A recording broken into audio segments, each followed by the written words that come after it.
Walgreens made a costly decision in more ways than one. America's largest pharmacy is keeping its headquarters in the U.S.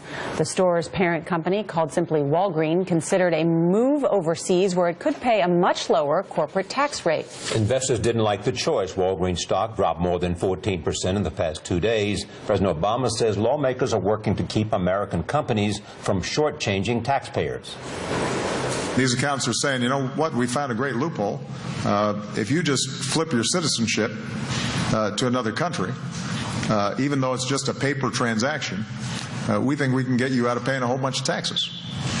Well, it's not fair. It's not right. There is legislation working its way through Congress that would eliminate some of these tax loopholes entirely. CBS News contributor and analyst Mellody Hobson is in Chicago. Walgreens is based in Illinois. Mellody, good morning. Good morning. So why did they decide not to relocate? I think they looked at the tax savings, which is huge, $4 billion they could save.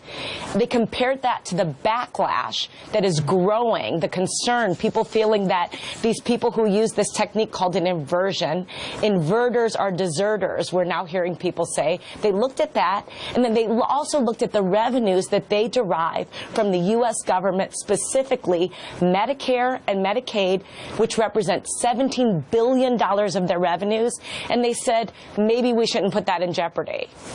And what about the stock getting hammered? Well, the stock got hammered because a lot of the investors say we don't get this added profitability from this tax savings, and so they thought over the short term this doesn't look great for them. I think they're making a long-term decision. I actually think in this situation they made the right decision, because the other thing the U.S. government has said, they may come back retroactively and tax some of these companies. Mellody, I mean, since 2011 there's been something like 24 firms that have relocated. They save billions of dollars in tax money.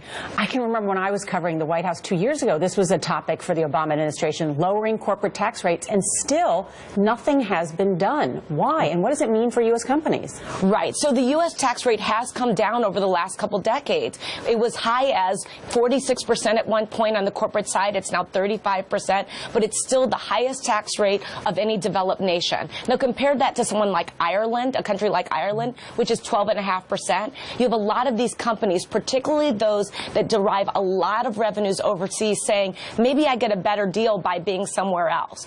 But everyone looks at this and says this is an arms race. You could lower the rate and then there's still going to be another country with a lower rate, and maybe someone still defects. So it's not just a question of tax policy. All right.